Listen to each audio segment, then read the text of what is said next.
Hello, good morning to all of you. आज हम बात करेंगे सेकंड सेमेस्टर विज्ञान विषय के बारे में। आज का जो हमारा टॉपिक है, लास्ट हमने बात करी थी तत्वों का वर्गीकरण, रासायनिक सूत्र एवं रासायनिक अभिक्रिया के बारे में। एक पार्ट इसका पहले मैंने बना दिया था, आज ये सेकंड पार्ट है इसका। इस पार्ट के अंदर जो विषय है हमारा वो है रासायनिक सूत्र एवं रासायनिक अभिक्रियाएँ। आज इसके बारे में बात करेंगे हम लोग। सबसे पहले बात करते हैं तत्वों के प्रतीकों के बारे में। डाल्टन ने सर्वप्रथम तत्वों की मात्रा के आधार पर उनके प्रतीकों का प्रयोग किया। तत्व जो हैं शुरुआती तौर पर एक साथ हमें ये सभी प्राप्त नहीं हुए थे ना। जैसे जैसे जितने तत्व हमें प्राप्त होते गए, सबके बारे में धीरे धीरे जैसे जैसे वैज्ञानिकों ने अपने विचार रखे, वैसे वैसे जानकारियाँ इसके बारे में शामिल की गई। अब शुरुआती तौर में IUPAC की जब तक स्थापना नहीं हुई थी, उससे पहले क्या था, तत्वों को सभी को नाम प्रॉपरली इस तरीके से नहीं प्रोवाइड किए गए थे, तो उनके लिए सिंबलाइज करना उनको इतना इजी नहीं था, है ना। तो इसके लिए जैसे जैसे अपने स्थानीय तौर पर वैज्ञानिकों ने, जैसे मान लो ऑस्ट्रेलिया में या जर्मनी में, अमेरिका में, जहाँ जैसे वैज्ञानिकों ने खोज की, वैसे वैसे वो अपने स्थानीय तौर पर, अपने देशीय तौर पर उनके नाम लिखते गए। तो हाइड्रोजन का जो शुरुआती तौर पर सिंबल बनाया गया, वो उन्होंने एक सर्किल और उसके अंदर एक डॉट, ब्लैक डॉट लगा के बीच में वो एक हाइड्रोजन का सिंबल बना दिया। इसके बाद कार्बन की जैसे खोज हुई तो उन्होंने बनाया, एक सर्कल बनाया, उसके अंदर वो हल्का हल्का डार्क टाइप का कर दिया, तो इसी ये कार्बन का सिंबल हो गया। ऑक्सीजन के लिए उन्होंने एक गोला बना दिया, सर्किल, ब्लैंक सर्किल, उसके अंदर कोई सिंबल नहीं। फॉस्फोरस के लिए इन्होंने ये ट्राईसाइकिल वाला सिंबल जो होता है उस टाइप से एक सिंबल बनाया। इसी सल्फर का प्लस का साइन लगा के, आयरन के में I लिख के, कॉपर की में C लिख दिया सर्किल के अंदर, शीशा में L लिख दिया सर्किल के अंदर, सिल्वर के लिए S लिख दिया, गोल्ड के लिए G लिख के, और स्टार टाइप से जो होते ना, तो डैश डैश लगा दिए। शाइनिंग एक तरीके का जो धातु थी, इस वजह से इसको इस तरीके का सिंबल दिया गया। प्लेटिना के लिए इन्होंने P सिंबल यूज़ किया। पारे के लिए भी गोल्ड की तरह ये भी वैल्यूएबल होता है, इसलिए इसके साथ में सिंबल में कोई नाम का सिंबल यूज़ करने के बजाय इन्होंने सर्किल के अंदर कुछ डॉट्स की सहायता से इसको दिखाया। लेकिन ये सिंबल जो है वो व्यापक तौर पर इस्तेमाल करना थोड़ा आसान नहीं था। तो बाद में जैसे जैसे अन्य रिसर्चेज हुई, उनकी सहायता से, अन्य वैज्ञानिकों ने अपने अपने मत दिए, उसकी सहायता से फिर इनमें कुछ बदलाव किए गए। और उसके बाद बर्जिलियस नाम के एक वैज्ञानिक ने इनको एक सजेस्ट किया कि आप तत्वों के जो भी नाम रखेंगे हम लोग, वो रखेंगे तत्व के पहले और दूसरे अल्फ़ाबेट से।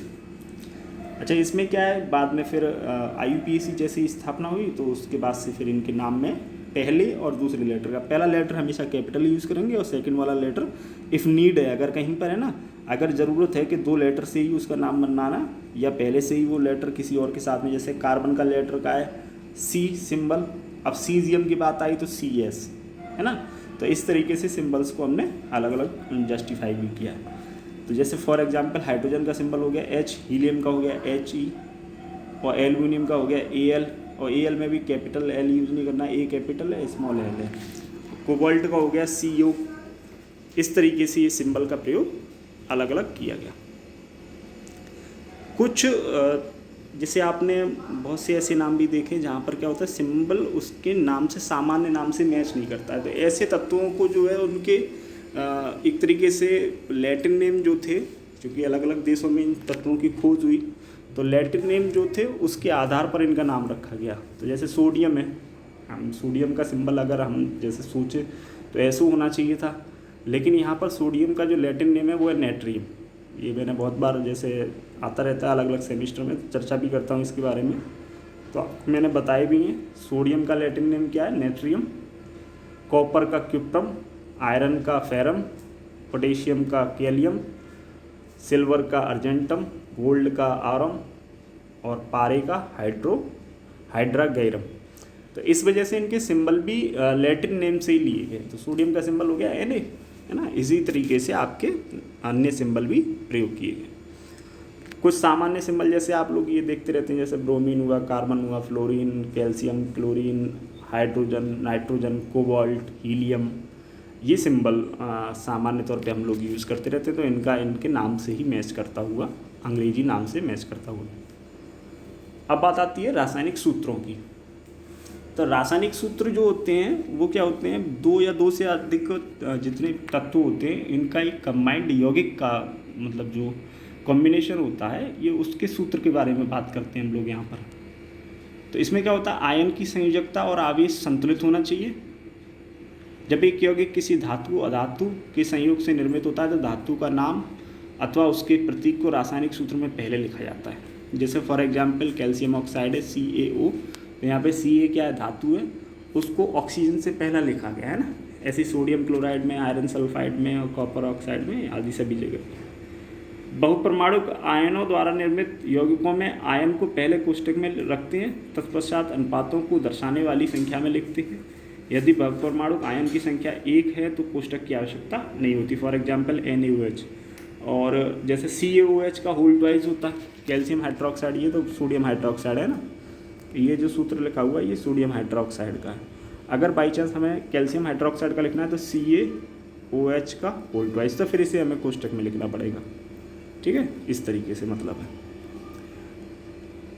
सरल यौगिकों के रासायनिक सूत्र, कुछ यौगिकों की यहाँ पे मैं आपको बताता हूँ कैसे लिखे जाते हैं। फॉर एग्जांपल जैसे HCl का अगर हमें लिखना है तो HCl का रासायनिक सूत्र जो लिखा जाएगा उसको हम कैसे लिखेंगे। हमने लिखा H, हमने लिखा Cl, H की संयोजकता जो है 1, Cl की संयोजकता 1, फिर इनको क्रॉस में लिखा जाता है ना, तो ये 1 इसके बेस पर लिखा जाएगा, ये वाला 1 इसके बेस पर लिखा जाता है, इसलिए HCl में क्या हो गया H1Cl1, लेकिन 1 लिखे नहीं जाते, इसलिए सामान्य तौर पर ये HCl ही लिखा जाएगा। ऐसे ही H2S जैसे हाइड्रोजन सल्फाइड का हुआ तो H और S, हाइड्रोजन की संयोजकता 1, सल्फर की संयोजकता 2, ये जब इसके बेस पे आ जाएगा और ये इसके बेस पे आ जाएगा तो ये फॉर्मूला बन जाएगा आपका H2S। ठीक है, इसी तरीके से कार्बन टेट्राक्लोराइड का, तो कार्बन की संयोजकता 4, क्लोरीन की संयोजकता 1, तो ये आपस में क्रॉस में लिखे जाएंगे तो कार्बन टेट्राक्लोराइड का हो गया CCl4। ये हो गए सामान्य।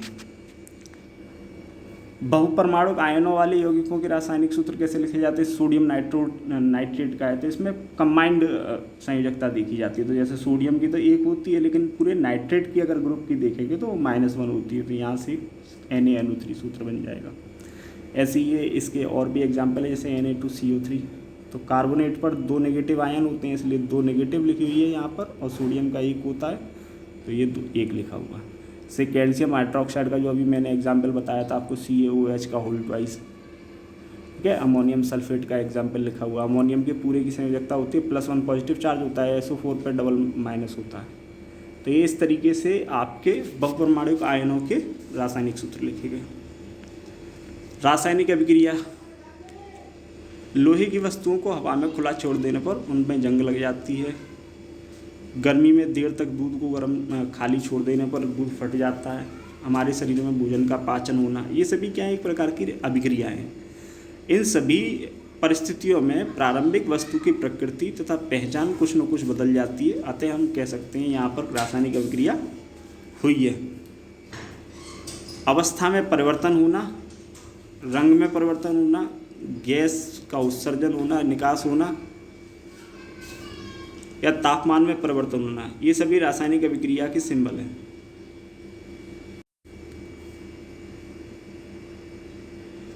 नेक्स्ट बात करते हैं रासायनिक समीकरण की। जब ऑक्सीजन की उपस्थिति में मैग्नीशियम रिबन को जलाया जाता है, यह मैग्नीशियम ऑक्साइड में परिवर्तित हो जाता है। फॉर एग्जांपल इसकी रिएक्शन अगर हम लिखेंगे तो मैग्नीशियम Mg और ऑक्सीजन के लिए O2, तो इसका रिएक्शन हमने कराया तो MgO बन गया। ये रिएक्शन अभी फ़िलहाल बैलेंस नहीं है, इसको बैलेंस करने के लिए हमें दोनों साइडों में अभिकारक और उत्पादों की संख्या को समान रखना पड़ेगा, है ना। तो इंग्रीडियंट्स और जो प्रोडक्ट्स बन रहे हैं इनके नंबर जो होने चाहिए दोनों साइडों पर बैलेंस होने चाहिए। अभी इसके बारे में भी आगे बात करते हैं। तो अभिक्रिया में मैग्नीशियम तथा ऑक्सीजन ऐसे पदार्थ हैं जिनमें रासायनिक परिवर्तन होता है, जिन्हें अभिकारक कहते हैं, यानी जिनसे अभिक्रिया होगी, ये क्या कहलाएंगे, दोनों अभिकारक। और जो बन के आएगा वो क्या कहलाएगा, उत्पाद। रासायनिक अभिक्रिया में अभिकारकों के उत्पाद में परिवर्तित होने को उनके मध्य एक तीर के निशान के द्वारा दर्शाया जाता है। ठीक है, ये तीर का निशान आपको लगा के एरो, ये रिएक्शन को बता रहा है।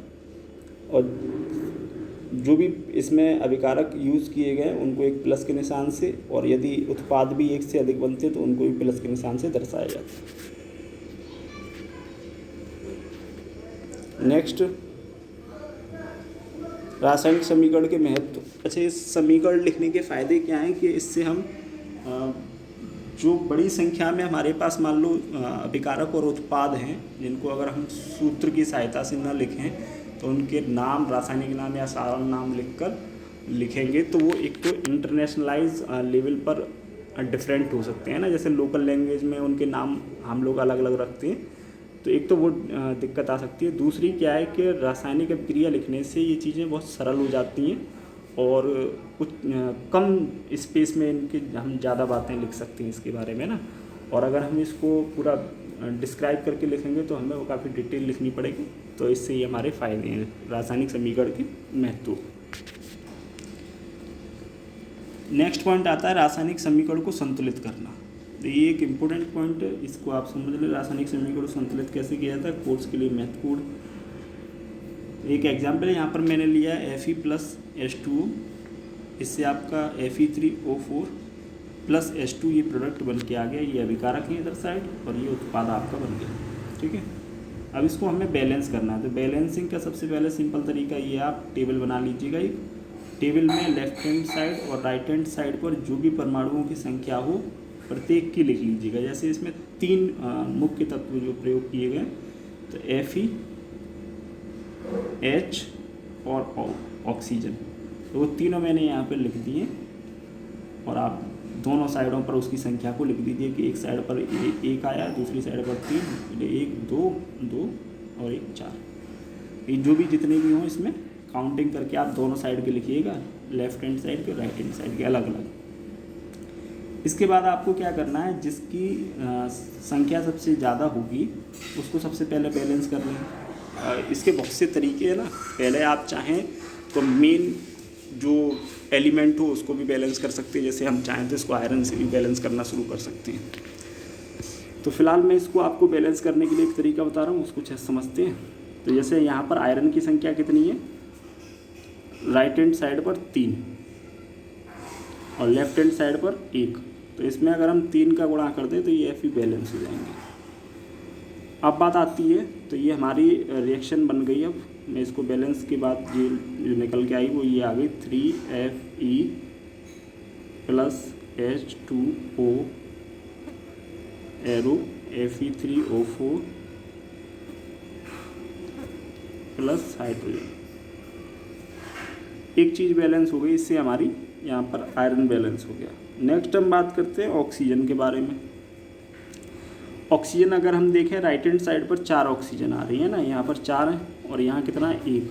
तो अब इसको 4 को बैलेंस करना है, अगर मैं यहाँ पे लिख दूँ 4 तो ये 4 ऑक्सीजन बैलेंस हो जाएंगे ना। तो यहाँ पे मैंने लिख दिया 4, लेकिन इससे क्या हुआ, हाइड्रोजन हो गए हमारे इधर साइड 8 और इधर साइड हाइड्रोजन कितने, केवल 2। तो इसमें केवल 4 का गुणा करने से फिर ये हाइड्रोजन भी बैलेंस होगा। अब ये पूरी रिएक्शन बैलेंस है। तो अगर आप अब इनके नंबर लिखेंगे तो देखो इधर साइड पे Fe हो गए 3, इधर साइड Fe कितने 3, इधर राइट हैंड साइड पे ऑक्सीजन है आपके 4, लेफ्ट हैंड साइड पे ऑक्सीजन है आपके राइट हैंड और लेफ्ट हैंड दोनों पे 4 4। हाइड्रोजन कितने आपके 4 दूनी 8 लेफ्ट हैंड साइड पे और 4 दूनी 8 राइट हैंड साइड पे। दोनों साइडों पर आपकी सभी चीज़ें समान हो गई। तो आप इस तरीके से अभिक्रिया को बैलेंस कर सकते हैं, संतुलित कर सकते हैं। रासायनिक अभिक्रियाओं के प्रकारों की बात करते हैं, तो सबसे पहले संयोजन अभिक्रिया।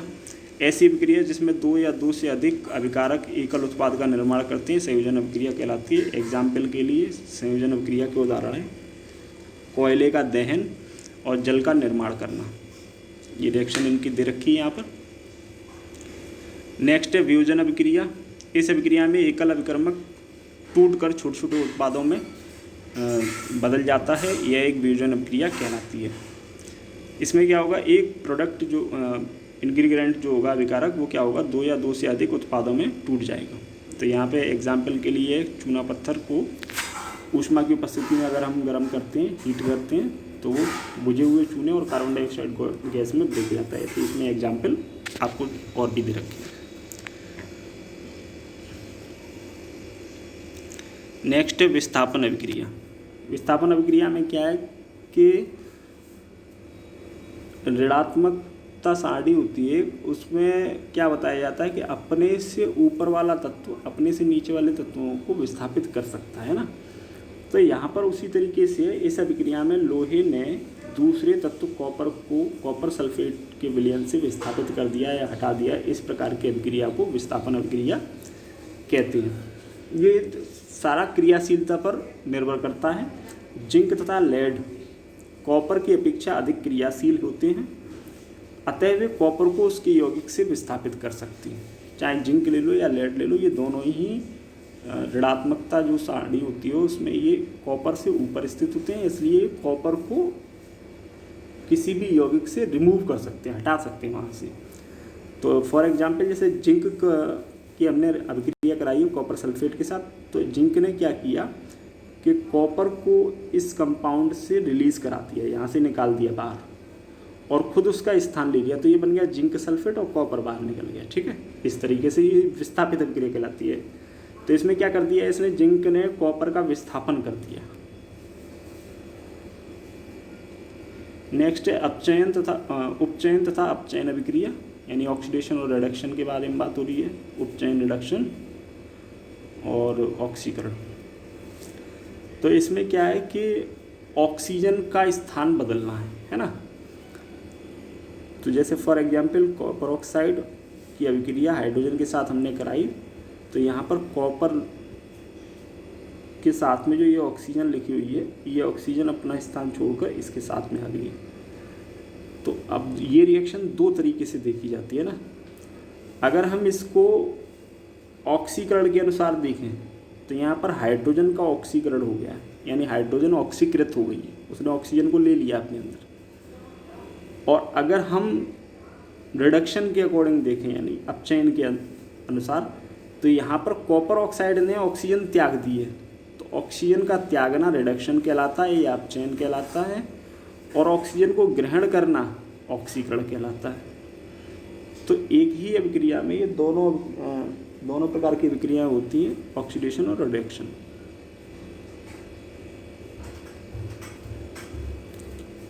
ये रिडक्शन अभिक्रियाओं के कुछ और भी एग्जाम्पल दे रखे हैं, जैसे जिंक ऑक्साइड और कार्बन।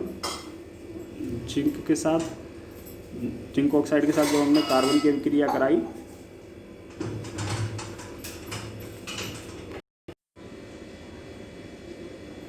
रिडॉक्स अभिक्रिया में दोनों प्रकार की अभिक्रियाएं होती है ना, रिडक्शन और ऑक्सीडेशन। इसमें क्या है कि अगर हम इस एग्जाम्पल को समझें तो इसमें यहाँ से कार्बन मोनोऑक्साइड बनने में ऑक्सीजन ली गई है, इसलिए ये ऑक्सीडेशन रिएक्शन है। और जिंक ऑक्साइड से जिंक बनाने में ऑक्सीजन रिमूव हुई है, इसलिए ये एक रिडक्शन रिएक्शन है। तो इसी तरीके का सेकंड एग्जाम्पल लिखा हुआ है जिसमें ऑक्सीडेशन रिडक्शन दोनों प्रकार की अभिक्रियाएं हो रही हैं, इसलिए ये क्या कहलाती है, रिडॉक्स रिएक्शन कहलाती है। रिडॉक्स में रेड जो है रिडक्शन और OX मतलब ऑक्सीडेशन, ये दोनों प्रकार का सम्मिलित रूप है। ठीक है, आज के लिए इतना ही काफ़ी है। Thanks to all of you, be safe, stay at home.